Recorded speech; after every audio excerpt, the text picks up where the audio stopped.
Perdonad. Pues la semana pasada Rubén Millar cerró la serie Viviendo en Esperanza o con Esperanza en medio de tiempos convulsos, en las dos cartas de Pedro, en el Nuevo Testamento.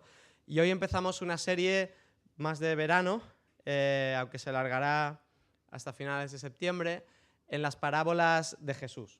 Y la hemos llamado Storytelling. Una storytelling, no sé cuántos sabéis qué es esto, pero es una narrativa que te atrapa con el mensaje y que detrás tiene una enseñanza, una verdad, un aprendizaje que quiere resaltar.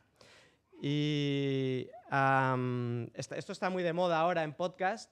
Los que solemos pasar muchas horas en el coche, pues escuchamos algunos canales con storytellings, pero ya Jesús en el siglo I ya usaba este recurso para contar verdades, historias, aprendizajes, enseñanzas, de una manera que nos atrapen y que conecten con nosotros, con nuestra realidad. Y a través de esta serie de historias transformadoras, que serán las parábolas de Jesús, hemos hecho una selección de ellas, buscamos tres cosas.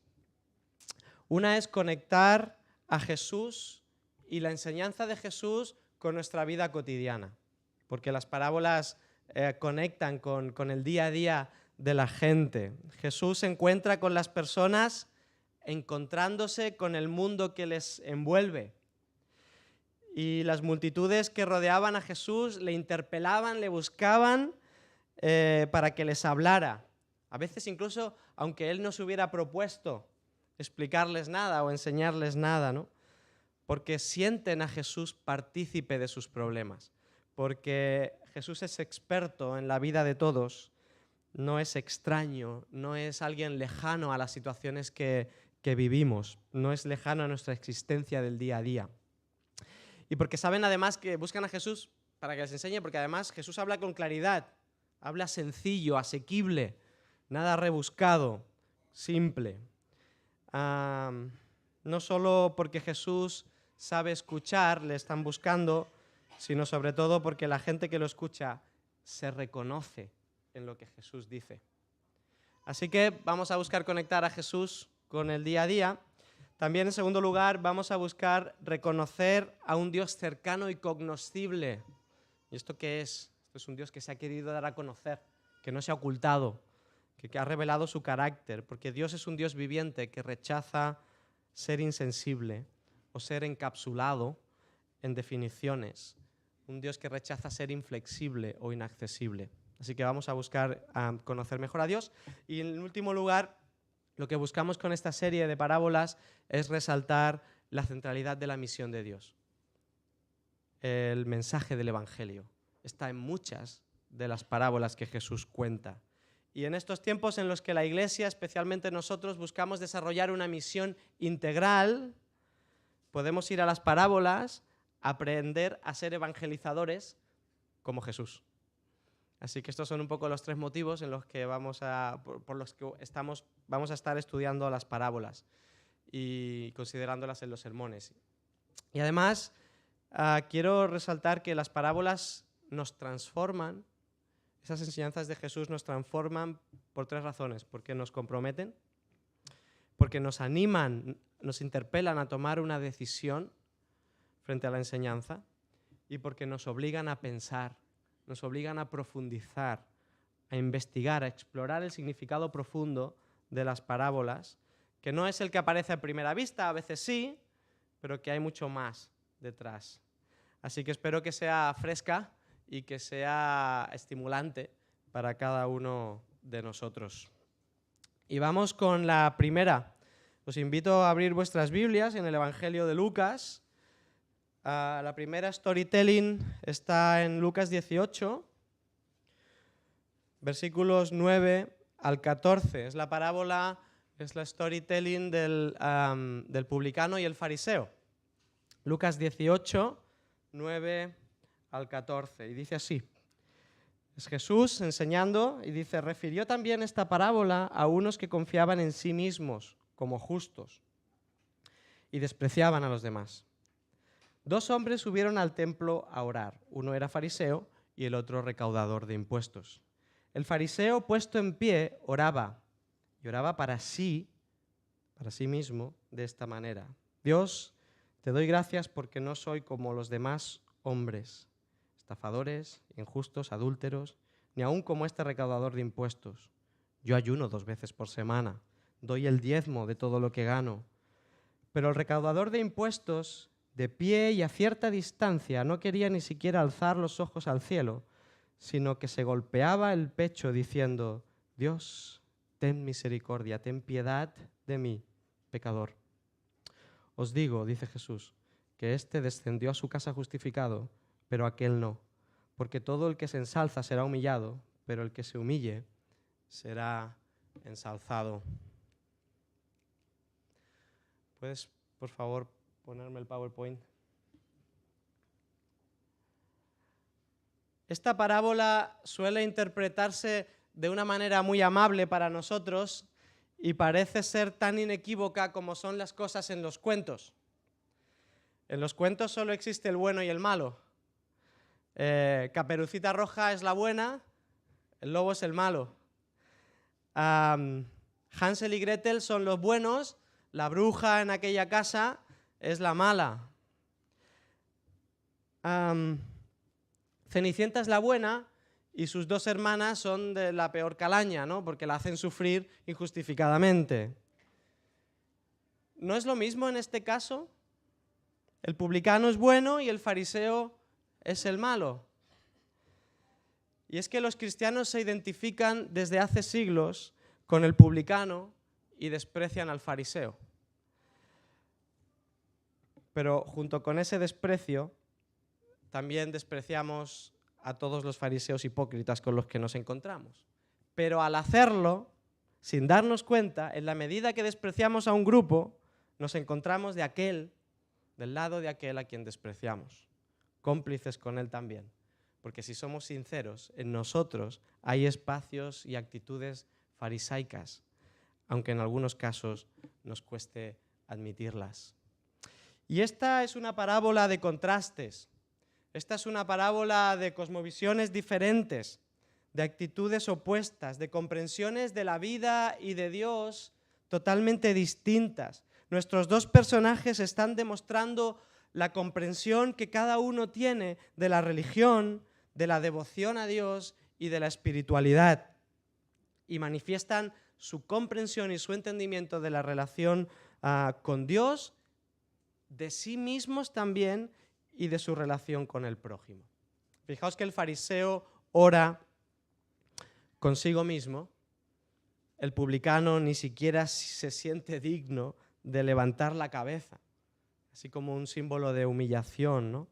Y la pregunta que Jesús hace es directa: ¿quién de las 2 personas que ora será justificada delante de Dios? Pero antes de responder a esta pregunta, vamos a ver algunas consideraciones, algunos previos que nos van a ayudar a situarnos en lo que hay detrás de esta parábola, para entenderla mejor.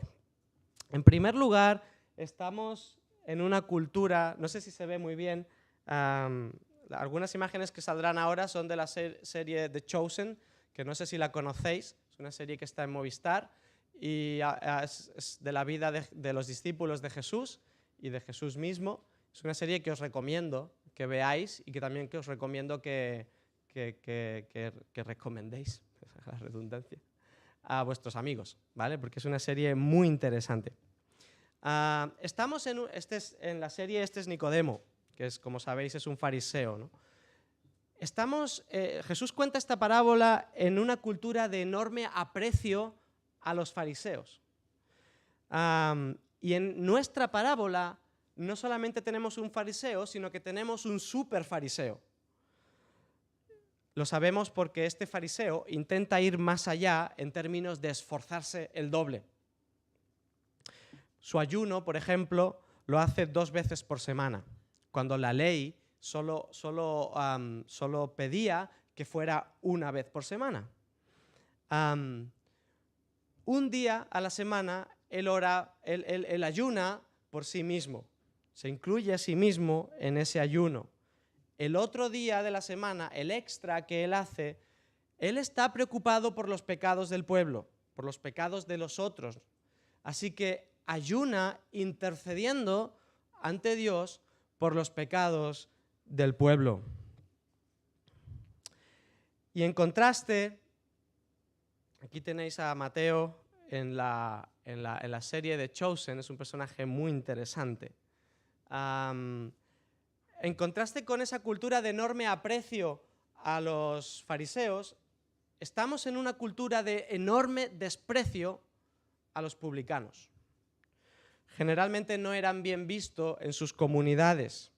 Y aquí había no solo recaudadores de impuestos romanos, que recaudaban los impuestos para su propio pueblo, eran funcionarios romanos, sino que había judíos que se habían vendido a Roma para recaudar los impuestos para el imperio. Un imperio que les dominaba, que les oprimía, y eran impuestos pues, relacionados con los censos, con las ventas, ¿no? En las transacciones, ¿verdad? Cuando compramos o vendemos una casa o algo, pues hay unos impuestos que tenemos que pagar, ¿no? Hay un valor añadido. Los viajes, hoy pagamos impuestos en autopistas, pues en aquella época también, las herencias. Bueno, estos eran los impuestos que los recaudadores, los publicanos recaudaban. El proceso legal, ¿cómo llegaba uno a ser publicano? Pues esto era como un taxista hoy. ¿Qué hace un taxista hoy si quiere ser taxista? Compra una licencia para ser taxista en un sitio concreto, en Granollers o en Barcelona, y puede desarrollar su trabajo como taxista.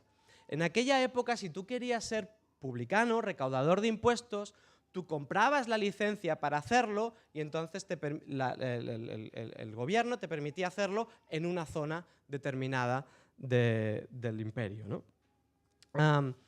Entonces el publicano cobraba los impuestos que establecía la ley para un caso concreto y añadía un porcentaje extra a ese impuesto. Y ese era el porcentaje que él ganaba como ganancia, era su salario. Lo que pasa que en este añadir ellos eran muy pícaros y añadían más de la cuenta, entonces abusaban del pueblo. Como podréis presuponer, en las comunidades judías los recaudadores de impuestos eran considerados unos traidores porque eran cómplices del imperio que les oprimía. Les hacían responsables de sus calamidades, de sus ruinas, de su opresión, de su pobreza, de sus dolores. Había una percepción muy negativa de esta gente porque los relacionaban con la falta de honradez y la corrupción. Incluso hay registros de que había recaudadores de impuestos que acudían a la extorsión e incluso al asesinato para hacer prevalecer su autoridad y buscar sus propios intereses. Así que con todo esto en mente, nos damos cuenta de que en esta ocasión Jesús no está contando una parábola exagerada para resaltar una verdad. Los estudios de las tradiciones judías de la época revelan ejemplos de la actitud del fariseo y de la actitud del publicano o de los publicanos. Y es importante mencionar también que muchos judíos subían al templo cada día para participar de la adoración. En esa adoración recibían la bendición sacerdotal que se pronunciaba al final del culto y subían también a orar mientras se quemaba el incienso y se ofrecía el sacrificio por los pecados. Se mataba al cordero por los pecados. En el templo, cada tarde, a las 3 de la tarde, cada día, se ofrecía un sacrificio de propiciación. Y normalmente se hacía en presencia de una congregación que venía para buscar perdón de pecados a través de ese sacrificio, como Dios había instaurado ya desde el Antiguo Testamento.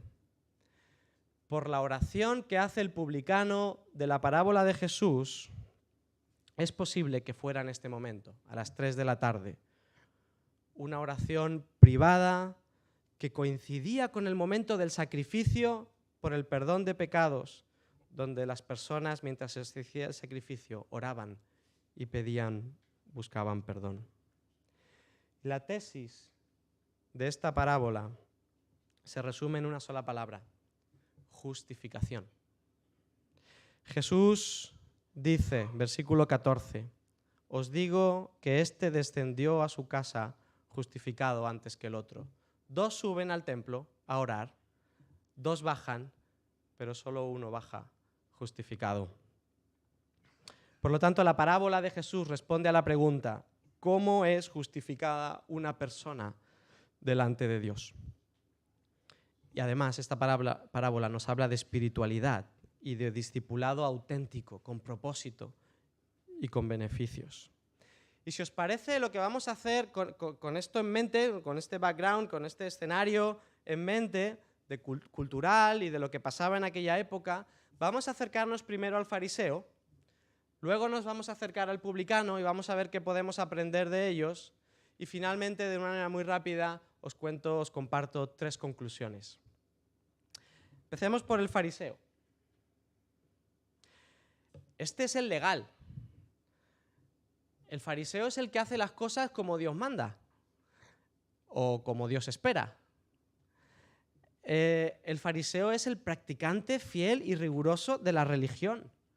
Es la persona piadosa por excelencia y el que hace la mejor oración de alabanza, de acción de gracias. Fijaos, cuenta Jesús, versículo 11 y 12, dice: el fariseo puesto en pie oraba para sí de esta manera: te doy gracias porque no soy como los demás hombres, estafadores, injustos, adúlteros, ni aun como los recaudadores de impuestos. Yo ayuno 2 veces por semana, yo doy el 10º de todo lo que gano. Y yo no creo que estuviera mintiendo. Creo que realmente este fariseo daría la 10ª parte de sus ingresos al templo. Estoy convencido de que ayunaba 2 veces por semana. Con toda seguridad no era un hombre adúltero, ni tampoco injusto, como él entendía la justicia, ¿verdad? Ni tampoco sería un ladrón. De hecho, yo creo que si le preguntas a cualquiera de sus contemporáneos, estarían de acuerdo en este análisis de la reputación de este hombre. Él era un líder destacado de la comunidad, el tipo de persona que es un influencer de la sociedad. Cualquier persona querría saludarle, tener una charla con esta persona, incluso poder invitarle a casa a cenar, tenerlo como amigo. Lo que pasa es que este fariseo no se centra en Dios, se centra en sí mismo y lo hace con respecto a los demás. Y es que el soberbio no necesita a Dios, al contrario, parece que Dios tiene necesidad de él, ¿no? Y ay, si no estuviera yo para hacer funcionar el mundo, y si no estuviera yo para conducir a mi familia, ¿qué sería de mi familia? Y si no estuviera yo para liderar o para servir, menos mal que estoy yo. Probablemente el fariseo no entiende de contabilidad, como el publicano entiende de dinero, de fiscalidad y de intereses. Pero el fariseo es contable de la religión y de la moral. Y aquí, más que orar, se cuenta su propia historia. Y necesita que Dios exista solamente para exhibirse. ¿Para qué servirían sus virtudes? ¿Y quién pensaría en dar a otros lo que se merecen si Dios no existiera? Este es el planteamiento del fariseo. Pero su oración no llega al cielo porque su orgullo pesa demasiado. Fijaos que dice, versículo 11, oraba en su interior. Y esta no es una oración a media voz, es una oración vuelta a sí mismo, no a Dios. Y con esta actitud, la superioridad respecto a los demás le convierten en un marginado. Y por lo tanto, como marginado, alguien con una gran necesidad de Dios que se desvive especialmente por rescatar a los marginados. Y estoy convencido, pensando un poco sobre esto, de que el orgullo nos lleva a pasar por alto o a justificar nuestras propias debilidades. La oración del fariseo, en la que enumera sus propias virtudes sobre los demás, revela más sobre él de lo que él hubiera querido mostrar. La oración judía modelo de aquella época comenzaba alabando a Dios y dándole las gracias por todos sus dones, es decir, por todo lo que Dios nos da y por todos los atributos que Dios tiene, y seguía pidiendo por necesidades personales. Pero el fariseo no menciona nada de esto en su oración. Se jacta de la justicia que él mismo ha conseguido y no tiene ninguna petición. Vemos que sus palabras no encajan en la categoría de oración, es propaganda de sí mismo. Así el fariseo revela una espiritualidad falsa, queriendo aparentar una espiritualidad sólida y saludable, ¿verdad? Revela una espiritualidad falsa, una adoración que no es en espíritu y en verdad. ¡Wow! Basta solo una pequeña grieta para darnos cuenta de que no todo lo que reluce es oro.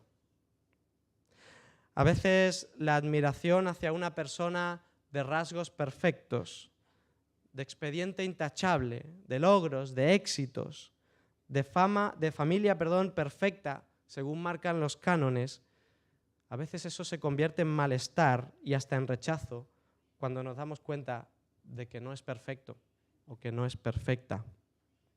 Y es normal sentir eso. Aunque la actitud debería ser de lástima, de misericordia y de extender gracia, porque es lo que Jesús ofrece, ¿no? En este fariseo hasta sus virtudes son un defecto, porque se exhiben como méritos, casi como una reivindicación frente a Dios, ¿no? Y además van acompañadas encima de acusar al otro, que es muy malo. Y es que generalmente nuestra visión del otro está condicionada por nuestros prejuicios. Esto nos pasa a todos. Pero es que Dios tiene un acercamiento diferente a las personas. Dios nos ve desde otra perspectiva, que va más allá de la distancia. Dios es un Dios que acerca, que acepta, que acoge, incluso al fariseo. Un pequeño hongo envenenado, los que sabéis de hongos, Manuel, estás por ahí. Un pequeño hongo envenenado estropea el plato, ¿verdad? Basta un pequeño gesto, un tono de voz, un comentario, un modo de sonreír, una mirada, un pliegue de la comisura de los labios para revelar que el enfoque de su existencia está totalmente equivocado, que su testimonio resulta poco fiable y que la verdad que proclama nada tiene que ver con el mensaje de Jesús y del Evangelio. Y la parábola exige una respuesta. Dice el versículo 9 que esta parábola es para algunos que presumen de ser justos y desprecian a los demás. Así que la pregunta es obvia. ¿Dónde estamos tú y yo respecto a esta apelación de Jesús? Como decía antes, seamos honestos y reconozcamos que hay alguna gota de sangre farisea en nosotros, sin temor a que se nos caiga nuestra falsa seguridad. Y entonces podamos escuchar de verdad a Dios a través de esta palabra y podamos dejar que el Espíritu trabaje en nuestra vida restaurando esas áreas de autosuficiencia y de orgullo que aún quedan. Porque tantas veces jugamos a ricos con el Señor. Desgranamos nuestras buenas obras, las contabilizamos, incluso las buenas obras de estar en la iglesia. Y le invitamos a que nos admire y nos diga, eres un valiente, por estar ahí aguantando. Y venimos a la iglesia o nos sentamos frente a la palabra a escuchar a Dios, pero le impedimos que hable porque nuestras charletas aturden el mensaje de Dios. Y si te subes arriba, Dios no podrá verte, porque Dios siempre mira hacia abajo. Siempre busca abajo.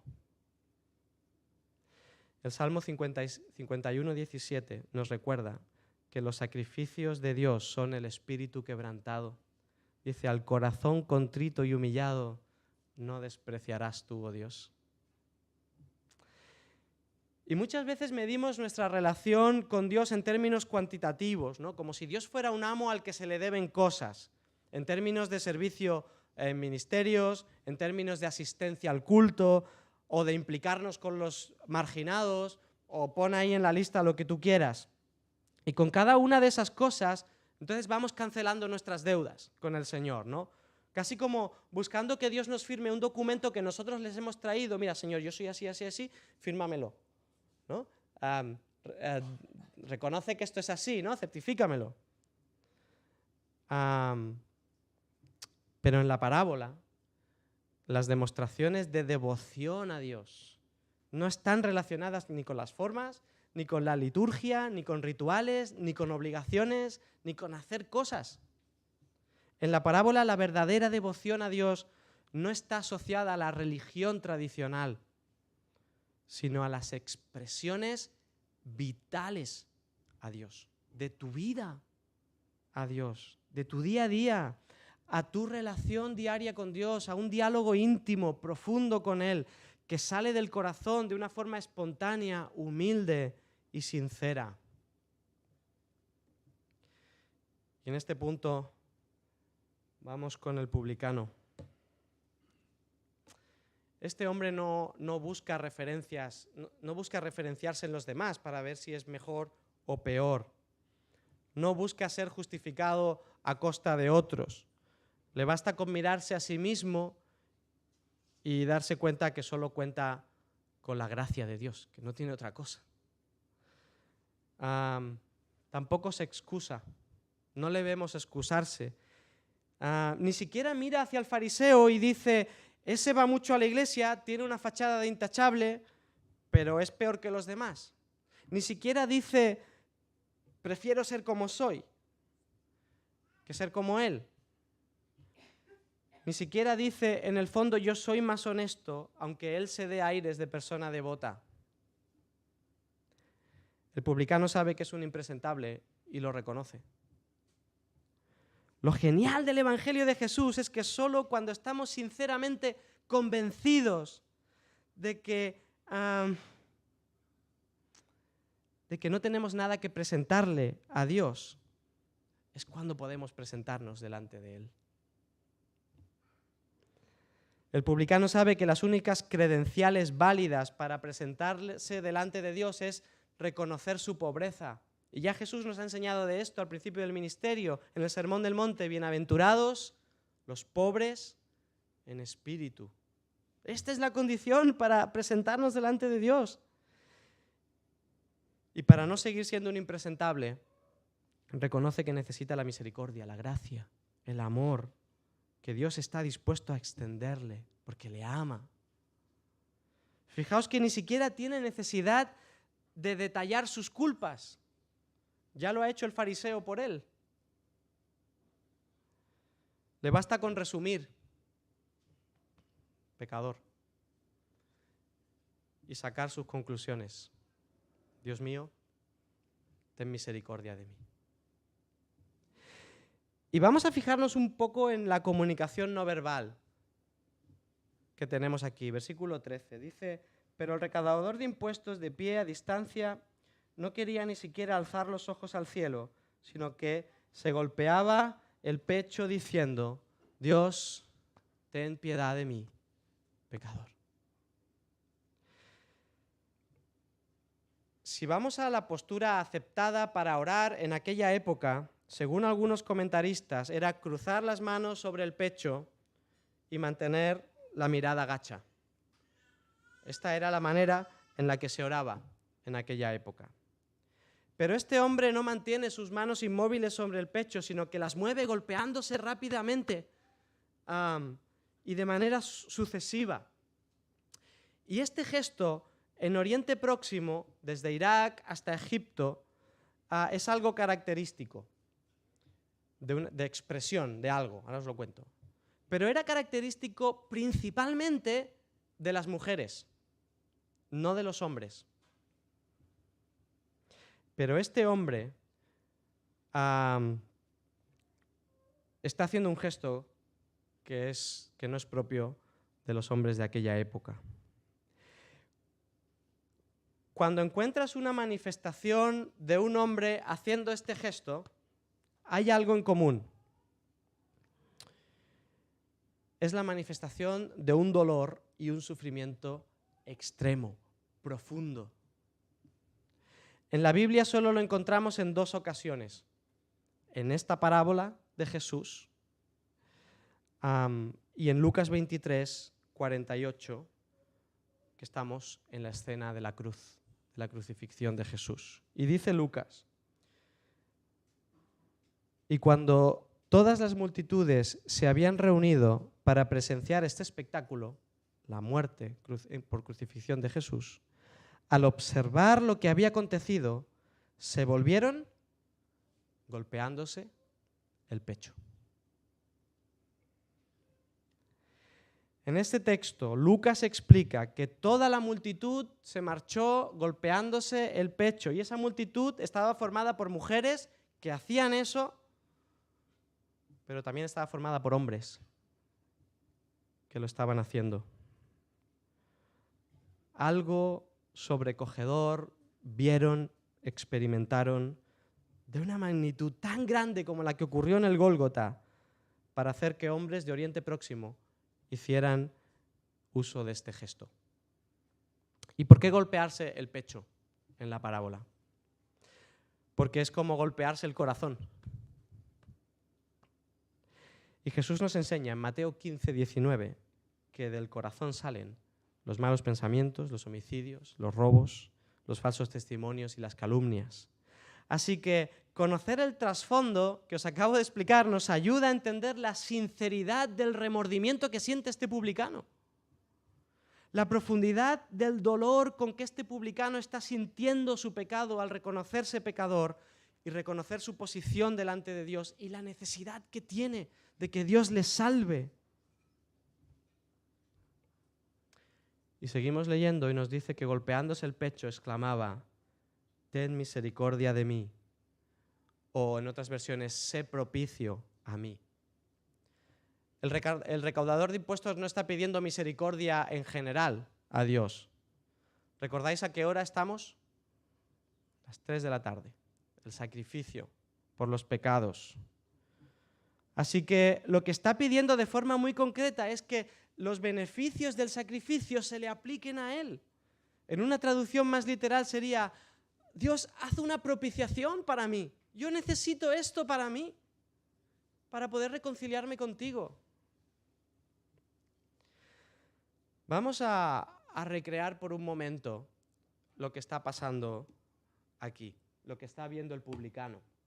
Estas son imágenes de la reanudación de los sacrificios enfrente de donde estaba el antiguo templo de Jerusalén, que empezó en 2018. Empezaron los judíos otra vez a quemar sacrificios, y aquí veis algunas imágenes de lo que está pasando. Y si me lo permitís, voy a encender incienso.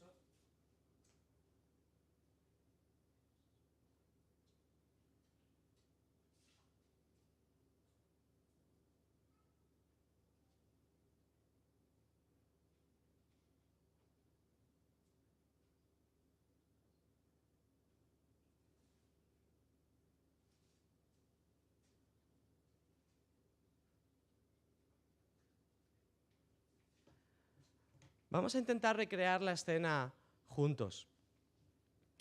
Cuando el publicano llega al templo a las 3 de la tarde, lo que se encuentra en primer lugar es la matanza del cordero para el sacrificio, y luego el sacerdote entra en el santuario para quemar incienso.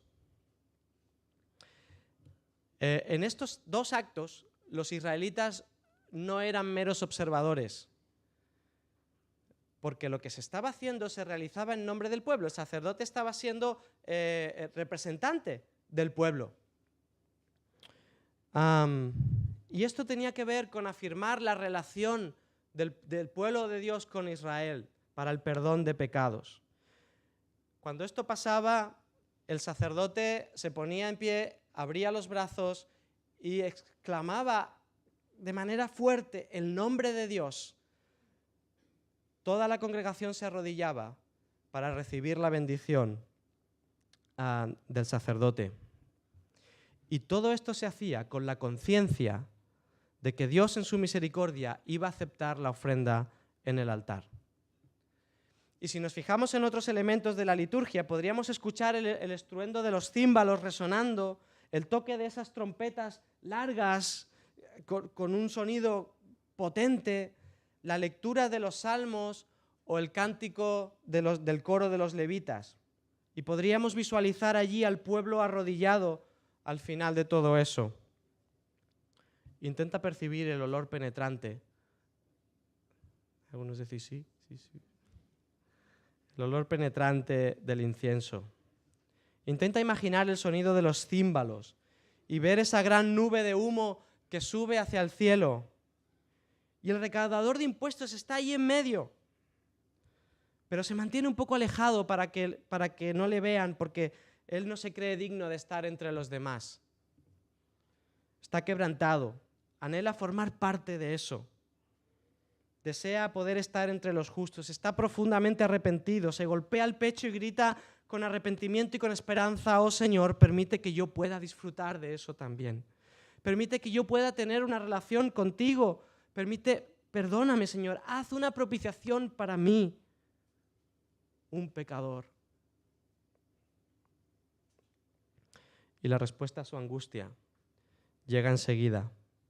Versículo 14. Os digo que éste descendió a su casa justificado, pero aquel no. Porque todo el que se ensalza será humillado, pero el que se humilla será ensalzado. Y Lucas nos cuenta así, conecta la parábola anterior de la viuda y el juez injusto. ¿Os acordáis de esta parábola? Donde ha dejado una pregunta que ahora es contestada nuevamente en la parábola del publicano y el fariseo. Si nos vamos atrás al versículo 7, dice: ¿y no hará Dios justicia a sus escogidos que claman a Él día y noche? ¿Se tardará mucho en responderle? En la parábola del publicano y el fariseo, Jesús dice: os aseguro que éste descendió a casa justificado. Dejadme terminar con 3 conclusiones rápidas después de haber pasado por el publicano y por el fariseo. La primera es: ¿quién encuentra justificación? Es la más obvia, es la principal de la enseñanza. ¿Quién encuentra auténtica relación con Dios? Esta parábola nos habla de un cambio de paradigma de acercamiento a Dios. No existen alternativas. O damos golpes al aire o nos damos golpes en el pecho. Porque no se trata de sentirnos mejores o peores que otros, se trata de reconocer nuestra condición frente a Dios. Porque las personas que se llenan de orgullo, que se enaltecen a sí mismas, serán humilladas. Y las que se presentan con humildad serán enaltecidas. Dios no sabe contar méritos. Dios da sin contar. ¿Y qué da sin contar? Da misericordia, da gracia, da perdón a quienes reconocen que tienen necesidad de Él. El error fundamental del fariseo fue su orgullo espiritual. Confundió el fruto que puede dar una persona, las buenas obras, con el fruto que Dios espera recibir, que Dios pide. ¿Cuál es? Saberse acoger a la gracia de Dios. Así que la religiosidad, las obras, tu expediente, tus méritos, nada de eso te justifica, nada de eso te reconcilia con Dios, solo el arrepentimiento genuino y aceptar a Jesús como tu Señor y Salvador. Por eso, si quieres ser como el publicano, el punto de referencia es Jesús. Por cierto, Jesús murió a las 3 de la tarde, a la hora del sacrificio.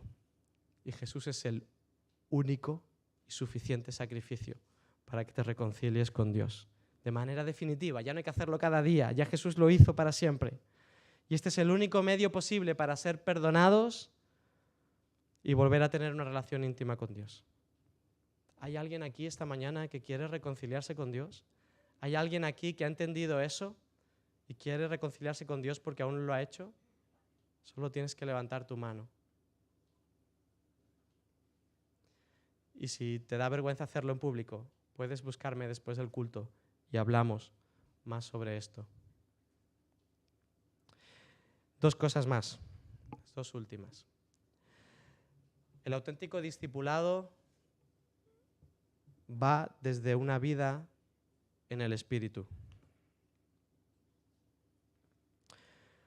Los que ya nos hemos encontrado con Dios, nos hemos reconciliado con Él, esta parábola nos enseña que en el día a día del discípulo y el seguimiento de Jesús, esto tiene que ver con una adoración sincera, con sencillez, con moderación, con acogerse a la gracia que Dios nos extiende.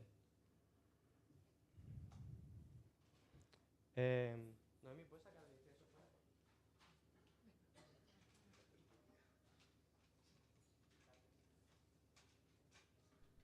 Así os dejo respirar un poco. El discipulado de Jesús tiene que ver con una devoción sincera, como decía, con moderación, con acogerse a la gracia que Dios nos extiende. Y tiene que ver con aceptar nuestra fragilidad. Y me quiero parar un momento en esta última, porque nuestra vida es frágil, porque la iglesia es frágil, porque el contexto que vivimos potencia la fragilidad. El avance, el desarrollo, el crecimiento, la madurez pueden verse truncadas por un momento de crisis, de orgullo, de circunstancias adversas, por caídas personales o simplemente porque Satanás anda como león rugiente a nuestro alrededor.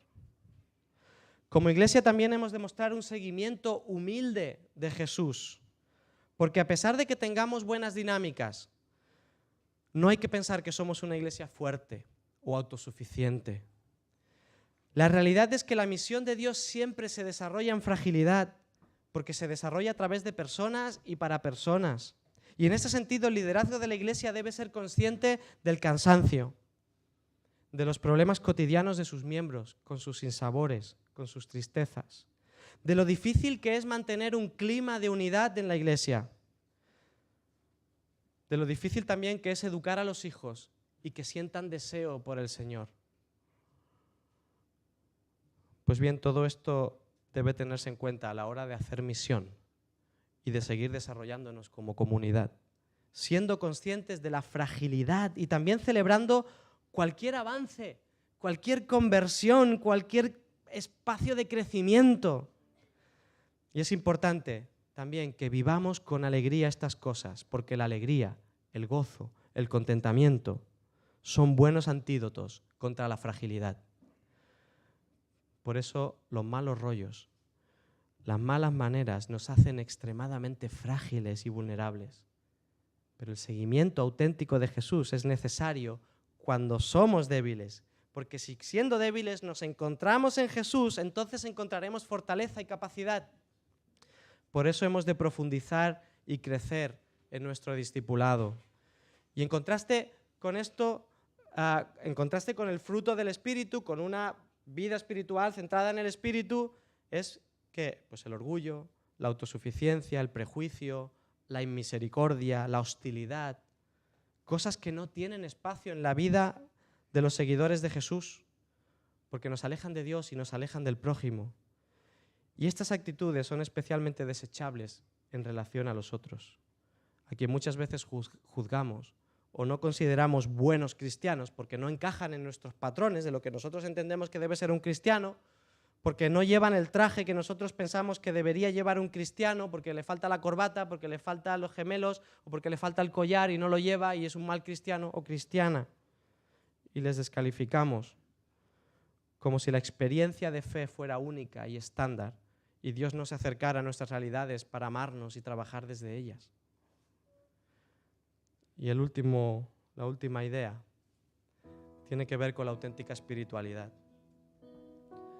El mensaje de Jesús nos llama a una espiritualidad genuina, sana, viva, orientada a la intimidad real y profunda con Dios, un Dios amante, orientada al servicio, al amor, a la paz, al perdón, a la misericordia, a la consideración del otro, de tu prójimo, aunque sea tu enemigo.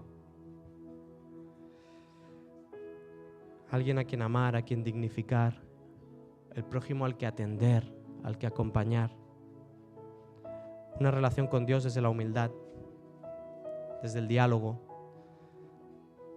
desde la intimidad diaria con Él, en contraste con los protocolos, con el hacer, con el activismo, con la superficialidad.